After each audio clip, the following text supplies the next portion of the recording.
ये हाथ अभी कुछ सेकंड पहले तक एक प्रोफेशनल फाइटर की तरह पंच मार रहे थे और अगले ही पल उन हाथों में ग्लव्स नहीं बल्कि सिक्योरिटी मैनेज करने वाले टूल्स नजर आते हैं। क्यों?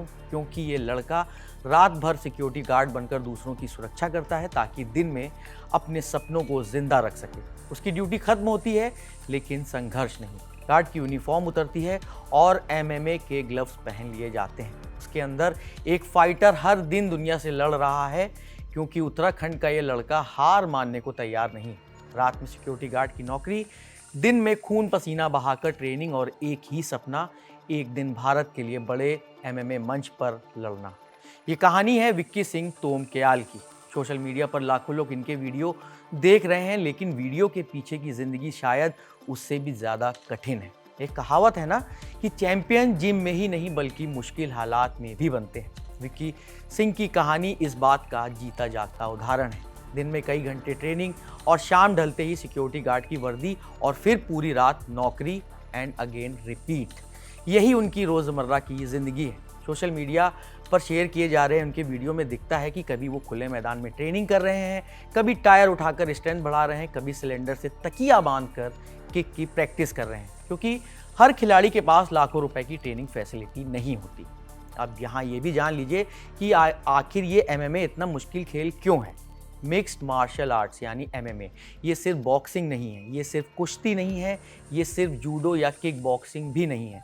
एक प्रोफेशनल एमएमए फाइटर को striking, wrestling, grappling, cardio, strength, flexibility, nutrition और रिकवरी सब पर एक साथ काम करना पड़ता है। यानी एक खिलाड़ी कई खेल एक साथ सीखता है। यही वजह है कि इसकी ट्रेनिंग भी आसान नहीं होती।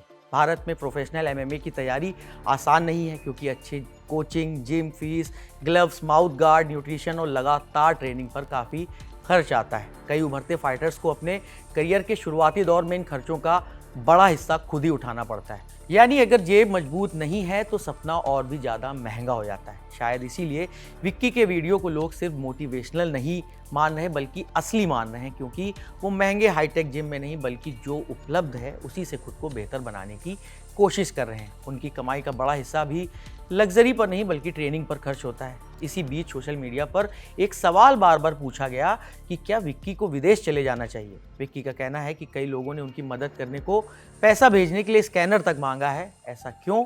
वो इसलिए क्योंकि लोगों का मानना है कि भारत में एमएमए को अभी भी उतनी पहचान और आर्थिक मदद नहीं मिलती जितने दूसरे देशों में मिलती है। लेकिन विक्की का जवाब अलग है। उन्होंने साफ कहा है कि मैं भारत में खुश हूँ। अगर उनके वीडियो लाखों लोग देख रहे हैं तो वही उनके सपोर्टर हैं। बहुत से लोग बोल रहे हैं स्कैनर डाल दे, बहुत से लोग बोले इधर चले जा, बहुत से लोग बोले एकेडमी खोल ले। तो गाइज कल मेरा दिमाग माइंड बहुत खराब हो गया था और मैं सो नहीं पा रहा था। तो मेरे मम्मी पापा ने मेरे को समझाया, बहुत समझाया। गाइज मेरे मम्मी पापा मेरे को बहुत सपोर्ट करते हैं, बहुत सपोर्ट। 1 रुपए की भी जरूरत होती है तुरंत भेजते हैं, इतना सपोर्ट करते हैं, बहुत ज्यादा। यही बात उनकी कहानी को सिर्फ संघर्ष की कहानी नहीं रहने देती बल्कि उम्मीद की कहानी बना देती है। क्योंकि आज भी भारत में ऐसे हजारों खिलाड़ी हैं जो सुबह खिलाड़ी होते हैं और दोपहर होते होते किसी ऑफिस में कर्मचारी, किसी होटल में वेटर या किसी फैक्ट्री में मजदूर या किसी मॉल के बाहर सिक्योरिटी गार्ड बन जाते हैं। उनके सपनों की सबसे बड़ी लड़ाई मैदान के अंदर नहीं बल्कि बाहर भी चल रही होती है। विक्की सिंह तोमक्याल की कहानी भी ऐसी ही है। उनका नाम अभी बहुत बड़े चैंपियंस की लिस्ट में नहीं है, लेकिन हर रात ड्यूटी करने के बाद अगली सुबह फिर ट्रेनिंग पर लौट जाना किसी चैंपियनशिप जीतने से कम भी नहीं, शायद किसी बेल्ट जीतने से भी कम नहीं। इस बारे में आप क्या सोचते हैं? आप अपनी राय हमें कमेंट बॉक्स में शेयर कर सकते हैं। मैं हूं नीरज और आप देखते रहिए द ललन टॉक। शुक्रिया। Master ji in the news room में मैं अवध ओझा लेकर आ रहा हूं इतिहास की रोचक कहानियां। देखते रहिए ललन टॉक।